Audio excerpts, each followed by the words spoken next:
Hello, everyone. I'm going to read my disclaimer. Any information discussed in this interview may not be the views of the station or host. Please discuss any information with your primary care physician. Hi, everyone. This is Betsy Wurzel, your host of Chatting with Betsy on Passionate World Talk Radio, where our mantra is to educate, enlighten, and entertain.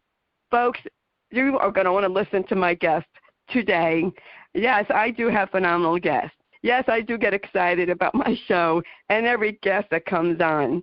But you know what, folks? Domestic violence is out there, and it's getting more prevalent. You hear about it all the time. Here's some facts. 1 in 4 women globally experience domestic violence. On average, it takes 7 times for most survivors to successfully leave an abusive relationship. My guest today opened my eyes as to why women don't leave their abuser, because I always would wonder that myself. So my guest today is Beverly Gooden. She is an award-winning social commentator, writer, and creator of the viral social media movement, #WhyIStayed. Her writing has appeared in the New York Times, the Washington Post, and Time. She has been interviewed on Good Morning America, NPR's On Point, and All Things Considered, and other outlets. And Beverly Gooden is the author of Surviving Why We Stay and How We Leave Abusive Relationships. I would go out and get this, folks. Order it on Amazon.com immediately after you hear the show. It is a phenomenal book. So I want to welcome Beverly Gooden to Chatting with Betsy.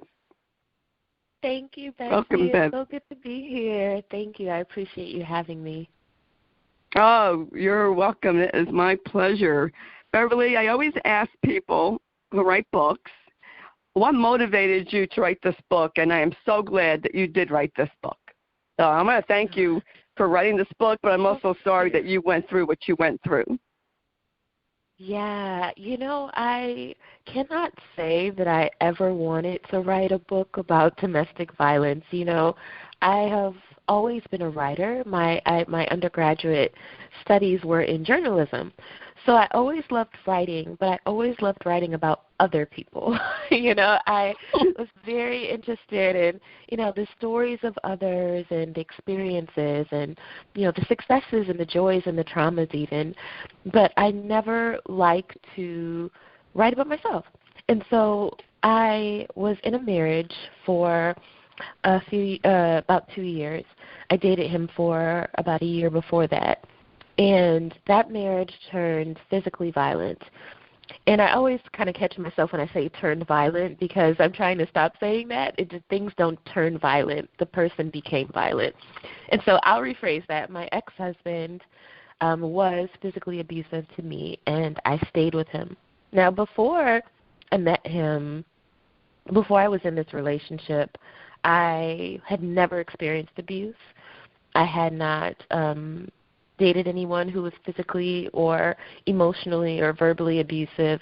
None of that. I didn't have any background with that. So I would always think to myself, why would people stay? Why would people stay with someone who abused them, or why would anyone let anyone put their hands on them? That kind of thing. I just didn't understand. So then I lived it, and I decided to write this book essentially because I don't want people to have to live it to understand it.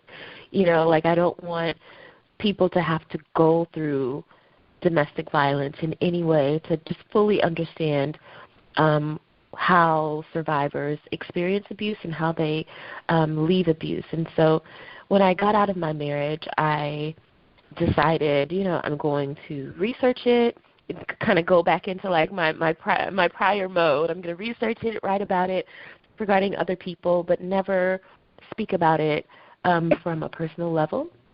And I didn't for a long time. For about 4 years, I didn't talk about it.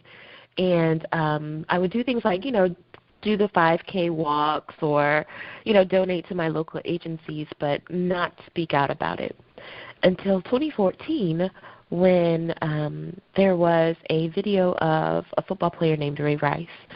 And the video was released by a gossip site, and it showed him punching his fiancée in an elevator and then dragging her out of that elevator unconscious.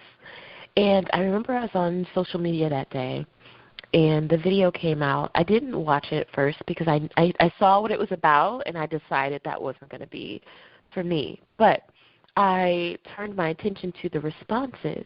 And so initially, Betsy, the response was supporting, the woman. So it was, why, I don't understand why he would do that, or, just feeling bad for her.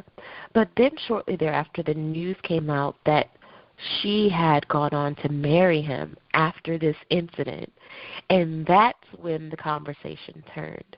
It turned from, sympathy for her to why would she stay with him, or why would she marry him, those kinds of things. And so I saw both, responses in real time. Like I saw the initial response of, empathy, and I felt good about that. And then I saw the conversation turn once that new information came out, and I felt shame about that. Like just internally, I felt like guilt and shame and embarrassment, just kind of the things that you feel when you know that you have lived a similar story.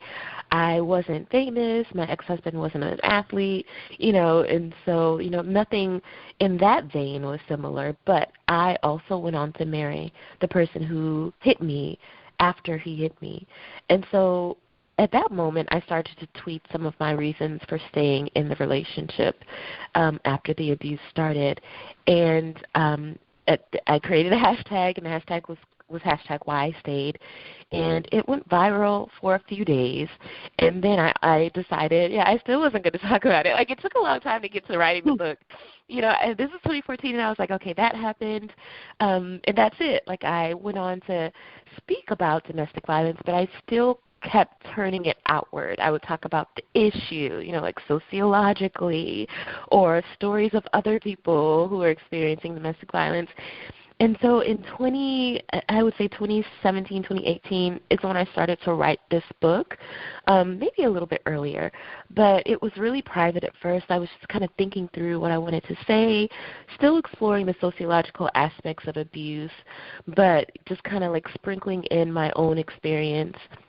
And then after a few years, I just decided to commit to it. I wasn't going to hide anymore. I wasn't going to, cloak my story under other people's stories. I just wanted to say it, ground my book in my own experience, and then, kind of expand outward to talk about, what is financial abuse and how does that impact survivors? What happens to your body when you experience the trauma of abuse? What is it like to still love someone who is abusive and believe the things that they say, that they're going to change or that they'll never do it again? When do you decide that pattern is consistent? When do you figure out that they're not going to change? When do you stop hoping and believing and trusting in that change? So I just wanted to talk through all those things in my book because I had experienced them. And so in order to write the book, I decided to be really clear and transparent about my own experience in an effort really to connect with other people who had made the similar choice of staying and then the similar choice of figuring out how to leave. Well, I'm glad you wrote your book, Bev. It opened my eyes. I also, would wonder, why are you staying? I had a coworker actually tell me, if something happens to me, my husband did it. Mm-hmm. And I'm like, why are you staying? But because of her culture, she almost had to stay, and she knew that she would never see her children again. Yeah.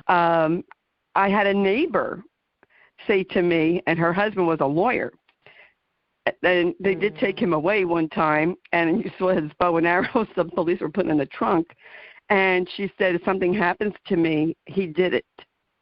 He said he can make it look like an accident. Wow. And, I myself haven't been in a domestic violence situation. Passive aggressive, emotional, yes, but not, physical violence. And then I'm wondering, like, why are you staying with him? And your book really helped bring it out of why people do stay. It's hard to leave, especially if someone has children involved. You know, it's very difficult. And, you know, domestic violence has always been around, but it's more so getting acknowledged now. And thankfully for people like you who write about it and are vocal about it, I'll bring the spotlight on it. I have to ask you, because I don't remember from the book, did you ever press charges against H? No. You referred to your husband as H. Yeah, I do, yeah. No, I never did. I never pressed charges. I was always really fearful about what that would do to him, and then where that would leave me. When I married him, I didn't have a job, and he did. And so I didn't have any income of my own. My parents, you know, as much as they love me, we have a lot of love in our home and not a lot of money.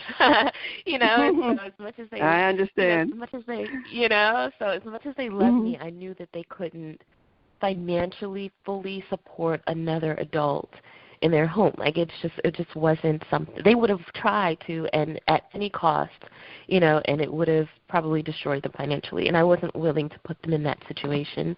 I would just take the love and figure it out on my own, right? You know, so I didn't know what calling the police would or pressing charges would look like for me, if I would even be believed, because I didn't always have bruises. I rarely had bruises, actually. I'm black, pretty dark-skinned, and so bruises don't really show up on me. I can hit my foot on or my knee on a wall, and there'll be no bruise. It's just pain.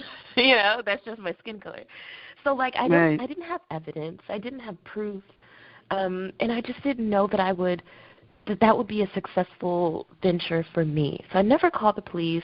And then also, like, I didn't know the complicated interactions that, you know, we have with police in the black community. I didn't know if he would harm them. I didn't know if they would harm him. You know, I just didn't know how it would end up. And there were too many variables for me to be comfortable with engaging any level of the legal system, whether law enforcement or, you know, court. I didn't go to court until I went to get the divorce. So that was the first time I went to court. But I did want to say something you said earlier made me think of how, you know, it's not easy to leave, but a lot of our systems don't make it easy to leave.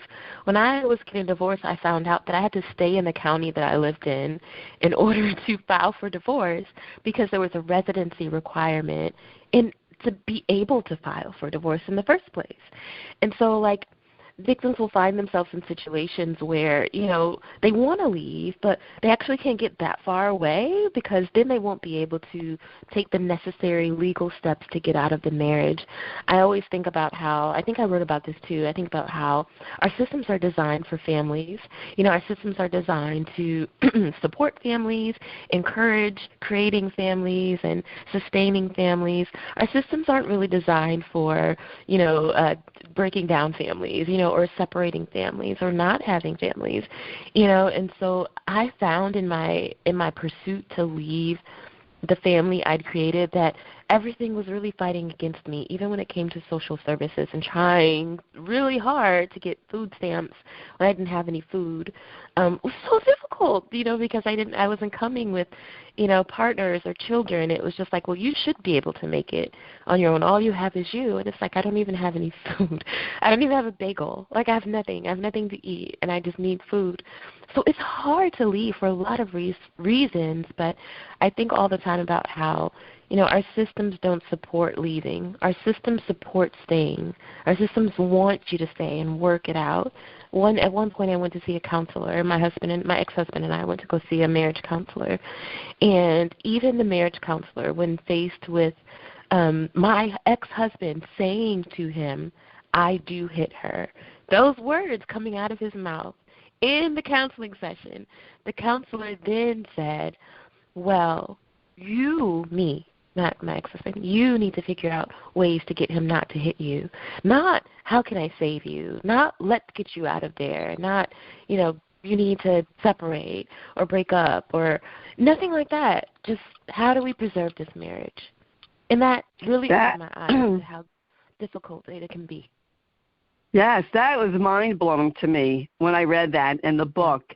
And, people have to understand that, and I always thought this too, like a woman can, call the police and charges, but you don't know how that guy's going to react. Restraining order doesn't mean anything, and they could even become more violent because you then made them mad because you called the police. Yeah. It's a very, I'm going to say, delicate situation. Yes, touchy. And why, Bev? It makes me so mad. Why do they blame the woman? Oh, well, think of ways that for your husband not to hit you, or maybe be better, right. And then it is, and psychologically, a woman is thinking, okay, I got to walk on eggshells as it is. Now I got to make sure I don't make him angry, because then if he becomes angry, then it's my fault. And this is whole psychological. I want to call it a beating down, because you're mentally getting beaten down. That it's your fault. And what really blew my mind, because you were brought up in church, and I think you went to a pastor for counseling, and they told you to stay. And that's another thing, because I went to a very strict church, and they always think, okay, the woman has to be submissive, the woman has to take it. No, you do not have to be, beaten to a pulp.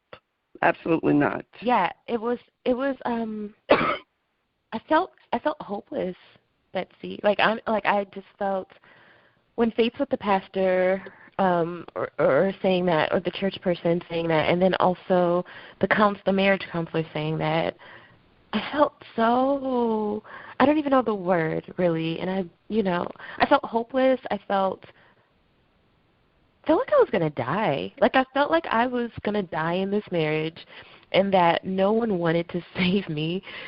It just felt very isolating and very alone, and with so many people trying to convince me that the right thing to do was to keep giving him chances. And I think that's where I drew the line.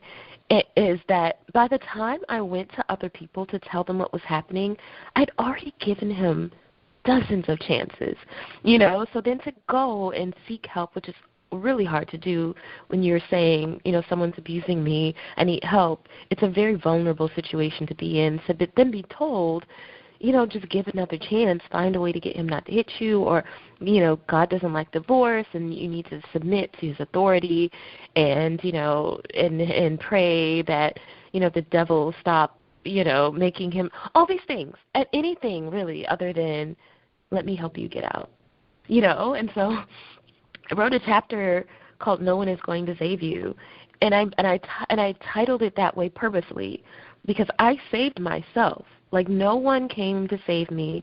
No one helped me. In the initial stages of trying to get out, I had to figure that out. That what helped me was going on domestic violence websites, actually. No one person that I told came to get me or tried to help me or helped me plan in secrecy. No one helped me get a P.O. box or a storage unit or a safety deposit. No one did that.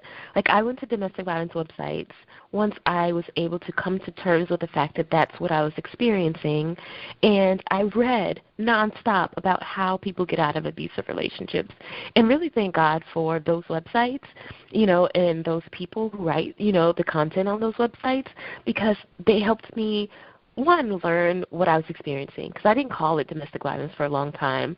I didn't know what to call it. I was just really confused about what it was. Then when I figured out that that's what it was, I learned, the dynamics of domestic violence. I began to identify with other people, stories who had experienced something similar. then I found out what safety planning was, and I found out that statistic about how women specifically are more likely to experience violence in the 2 weeks following the time that they leave. So even leaving isn't a guarantee of safety or a life. You know, a lot of people experience fatal violence when the abuser loses control of the situation, which is really what they want. You know, and so I learned how dangerous leaving actually is and how it's important to plan for that leave and not just get up and run. You know, I learned the resources available. I learned about shelters and, you know, capacity limits and what shelters take families and what shelters take singles. And, you know, I learned so many things, but my point is that I didn't learn them from the people that I went to for help. I learned them on my own, and I don't want it to take people having to learn things on their own.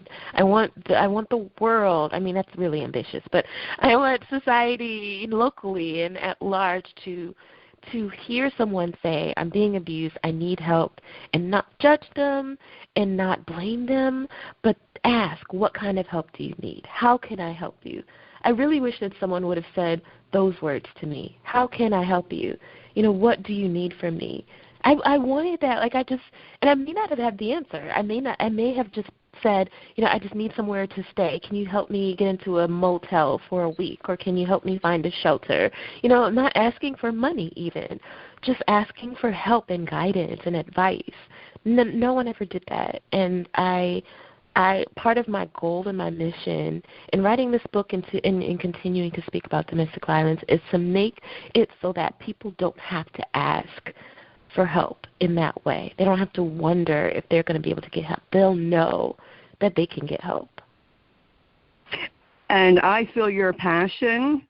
I hear your passion, Bev, and I love people that are very passionate about their cause, and, you know, they take a tragedy in their life and they turn it into, you know, their purpose, their mission to help other people. And that's very, I just admire people like you that go through that type of experience. And my heart broke. It was, we were, in your chapter, you were talking about, I think you reached out to a friend of your husband, because your husband controlled who your friends were. Mm-hmm. And they were going to help you, but I guess they talked to H and they didn't help you. So he controlled, you know, he told you not to work. He really controlled you, and that's one of the signs of an abuser. It's taking away your, you know, "Oh, I'll take care of you," and, you know, you don't have to worry about that, and then controlling who your friends are, checking your phone. I have to ask you this, Bev, because a lot of women with low self-esteem, I think, are targets for abuse, because, you know, when you have low self-esteem, and I'm talking personally myself, then you're so, excuse me, so happy when someone pays attention to you that, you know, if somebody, even if they're not physically abusive, but say you get them mad at you and they don't talk to you, you know, then you'll say, "Well, that's okay. Maybe they'll change. Maybe I need to be, you know, a better." And it doesn't change. It only escalates. Violence escalates, folks. Yeah.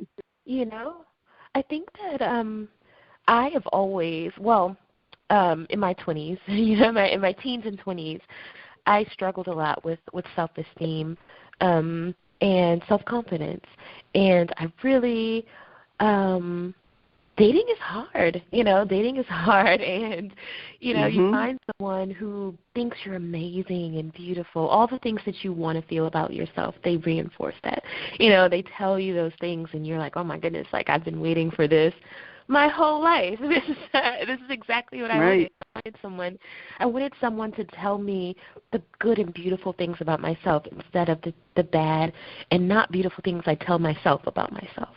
And so, you know, abusers, I think, you know, it's certainly not a cause for it. It's not an invitation for abuse, but abusers are smart. I think a lot of times we think about abusers, we think of like a brute person, and they just walk around and maybe they're not. Abusers are smart. They're cunning. They know what they're doing. they are intentional about it, and they can see that. They can. I know that my ex.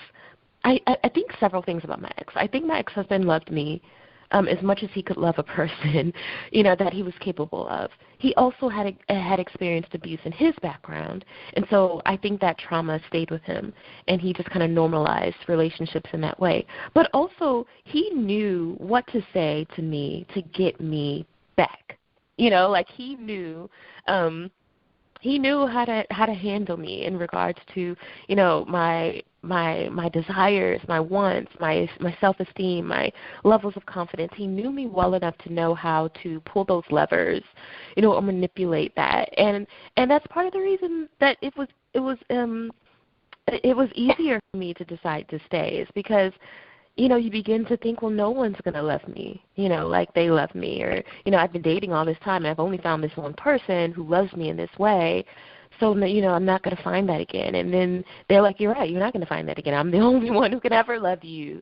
It's designed that way. Like, they know what to do. And that's one of the things I talk about in regards to abuse, is that, you don't start dating someone, and on the very first date they slap you in the face. This is not what happens. On the very first date, they're perfect. They're so good. It's a build-up. Everything's beautiful. They do all the things that you read about or you see in rom-coms, right? Like, it's just a fairy tale. And then months and months go by, and then there's that first something, whatever that something is. Yes, love bombing. Beautiful. Oh, I lost you there for a few seconds. Oh, can you hear me again? Yes. Okay. Yeah. And so I was saying, but, by the time that whatever happens, you have you have months of, like, consistent, great, beautiful behavior. And so you think that thing that happened is an anomaly. It's the unusual thing. It's not who they really are. Who they really are is who you've known all these months. And that's by design. I keep saying by design because, that's also one of my missions, is to let people know that abuse isn't accidental. It's not, no one is dumb when they're doing it. They're doing it on purpose, and it's very intentional, and it's by design. It's designed to control you, and it's designed to exert power over you. One thing that I was thinking about earlier when you were speaking about, how abusers will not want you to work. What I've learned since my marriage ended in 2010, by the way, so it's been about 12 years. So I've had a lot of time to, to think about it, and I've had a lot of therapy by now. But one thing that I've learned over the last decade is that, that the way you can tell a healthy relationship dynamic from an abusive relationship dynamic is in whether or not that person encourages your autonomy and encourages your advice, choice, and input. So I've learned that, for instance, my mom and dad, I love them so much, and they're celebrating 45 years of marriage in September. And so a long time. Mm-hmm. And they very much are. Yeah, they very much like each other. Like, you could see it in the way they interact. Like, they still like each other and love each other and have fun together. One thing that my mom didn't always work. Sometimes, there were times when she couldn't work for whatever reasons, due to health reasons, or sometimes, it was us, like the kids. All the kids were doing things, and there wasn't a lot of time for her to work. But one thing that I've learned over the last decade is that the difference is my ex-husband, for example, would say, you don't need to work. I'll take care of everything, so you don't need to work. Whereas my dad would say things like, do you want to work? Would you rather not work? How do you feel about not working? So my dad was always returning the power of choice and decision to my mom, whereas an abuser will not give you that choice. An abuser will tell you what you're going to do. And I've learned that over time. Like, it's okay if you don't want to work, or if that's a decision you're making, or if you feel secure enough, in your own finances, and you have, enough savings, or whatever your situation is, and you don't want to work. But if someone is telling you what to do with your income and your life and your finances and your time, that's unhealthy. That is where abuse comes in, and that's what abusers do. They tell you what you're going to do, when you're going to do it, and don't make it a choice. They make it the decision. Yes, yes. And I want to point out, too, like you were talking about, you know, they do everything perfect. Heard it called a love bombing. And they're very, you're right, they're very cunning. They know your weaknesses, and they will play on them. And they're very, you're right, very manipulative. You got that word out. And they just, you know, and they isolate someone. And Bev, can you share some red flags for the young women who are listening to this that are starting to date? What are some of the red flags that they shall look for? Definitely. Thank you for asking that question. It's a really important question.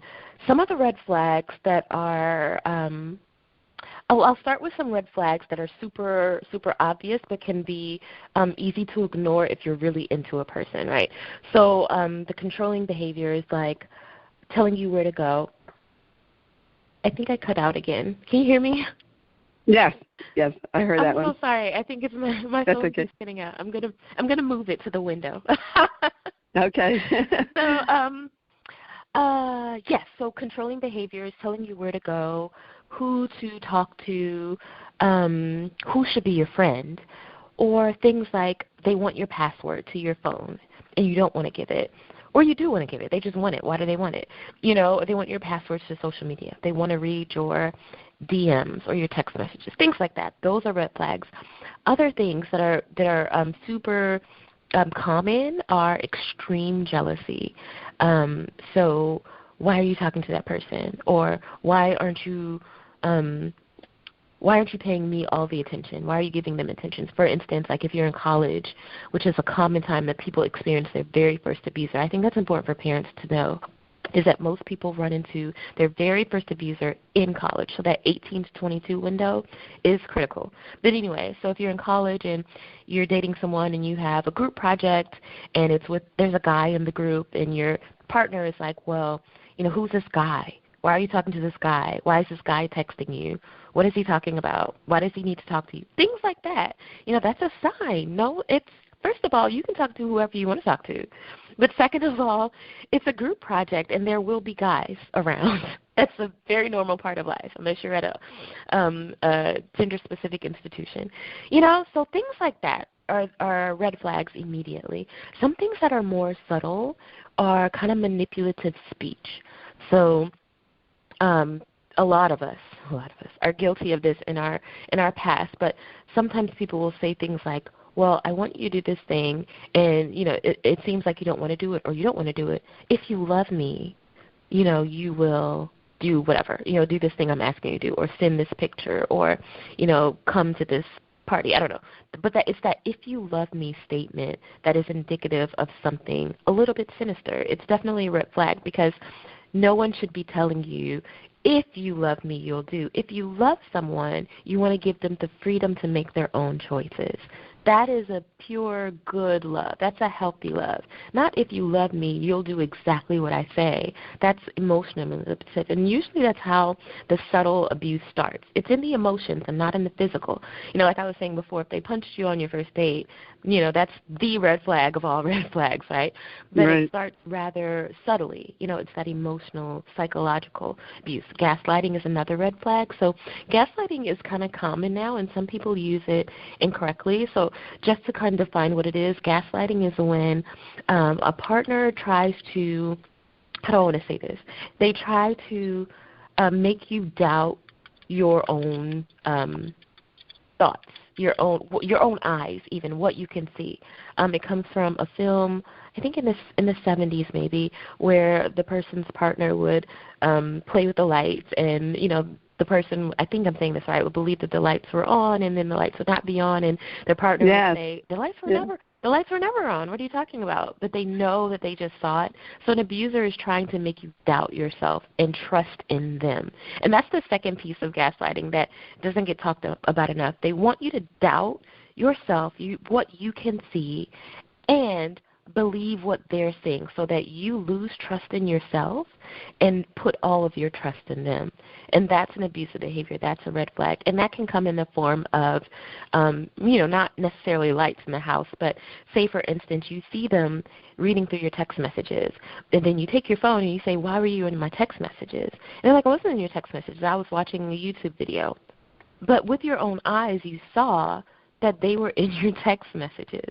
And so they're trying to make you believe they weren't reading your text messages, but you know they were. So it's stuff like that. That's a red flag, too. So these are just some of them. I would say that the one site that I love is the National Domestic Violence Hotline. The website is thehotline.org, and they have, lists and lists of really good information on red flags and, subtle abusive behaviors. Oh, thank you. Bev, there's so much more to talk about, but time is up, folks. And I don't want you to give everything away in your book. I want the audience really. I know people might think, Betsy, you say this about every book. Well, there's very good books. Get this book. I think all college women and men should, because men do get abused, should read this book. And it is phenomenal. And I can't thank you enough, Bev Gooden, for writing this book and being vocal, and you're helping, other women.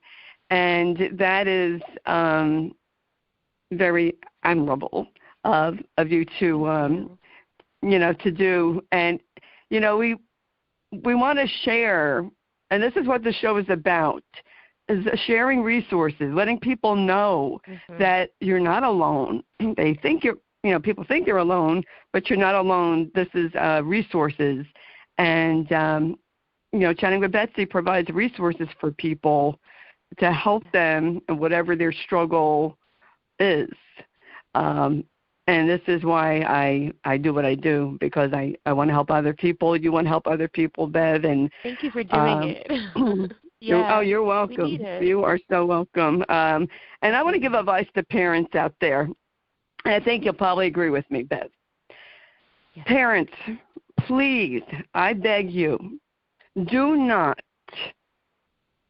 verbally or emotionally abuse your children, especially girls. Don't tell them they're ugly. Do not tell them that they're fat. Keep that to yourself, because what you're going to cause is then someone who has low self-esteem, and then your daughter is very likely to be a victim of an abuser, because they're going to think they're not good enough and that they deserve to be treated in that type of fashion. This is a soapbox. I cannot help myself. It's true. I mean, the impacts of experiencing verbal or emotional abuse at home carry throughout life, and so and they show up later. They show up in self-esteem. They show up in self-doubt. Even when you're trying to get a job and you're thinking negative things about yourself because you heard your parents say those things. Oh my gosh, it's so impactful throughout your entire life. So then you experience abuse on levels. You experience professional abuse and, relationship abuse. And it's just so important when we're talking to our children about themselves that we are honest, but in the most positive way possible, and that we are supporting their choices and letting them know that we love them and that they are wonderful and unique and they're going to be great people in life. I have 3 nephews who I dedicated the book to, Landon, Hudson, and Paxton, and they all came about at a time when I was just, beginning to work through the trauma of what I'd experienced. And knowing them has changed me. I want to speak positively to them. They trust me. They know when they call me, we're going to have a positive, good conversation. We're going to talk about their grades. We're going to talk about how they can improve, yes, but we're going to do it in a way that empowers them and lets them know that they can change that and they are capable of that and they can do anything. These are the things that we need to hear, because, what happens later when you tell kids that they're not great or that they're ugly or that they're fat. They meet people who tell them the opposite of that, but the people that are telling them opposite of that are not good all the time, and they have bad intentions, and then there's abuse. Yes, definitely. I can't thank you enough, Beverly, for coming on. Folks, get the book. It is called Surviving Why We Stay and How We Leave Abusive Relationships. And Beverly, your website is www.beverlygooden, that's how you spell your name.com, and this will be in the blog, folks.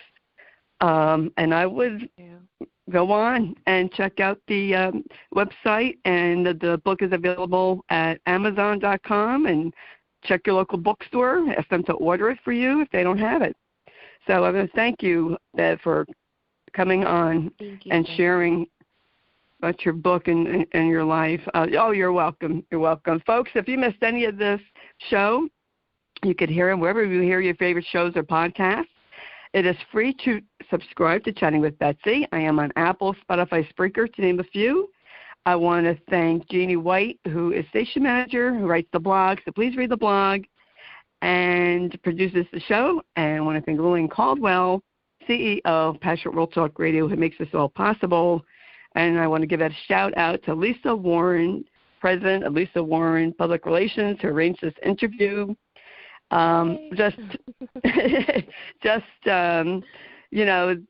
just love what I do, and I'm grateful. And, folks, like I always say when I end my show, in a world where you could be anything, to please be kind and don't judge. Don't judge someone who's going through an abusive relationship. Reach out to them. Offer them help. Tell them about resources to help them. Yeah. Don't judge. We got to stop this judging. I call it judging nonsense, because you know what? This is another thing. No one knows what goes behind closed doors. You might think a person may not be abusive because they seem like a nice, upstanding citizen, but no one knows what goes behind closed doors except for those people that live behind those closed doors. So don't jump to conclusions. Oh, they can't be like that, or she can't be like that, because yes, they can. And that's what I have to say today. Another soapbox that I go on. Well, thank everyone for listening, and please share this show to help other people. That's what it's all about. This is Betsy Wurzel, your host of Chatting with Betsy on Passionate World Talk Radio. Bye, everybody.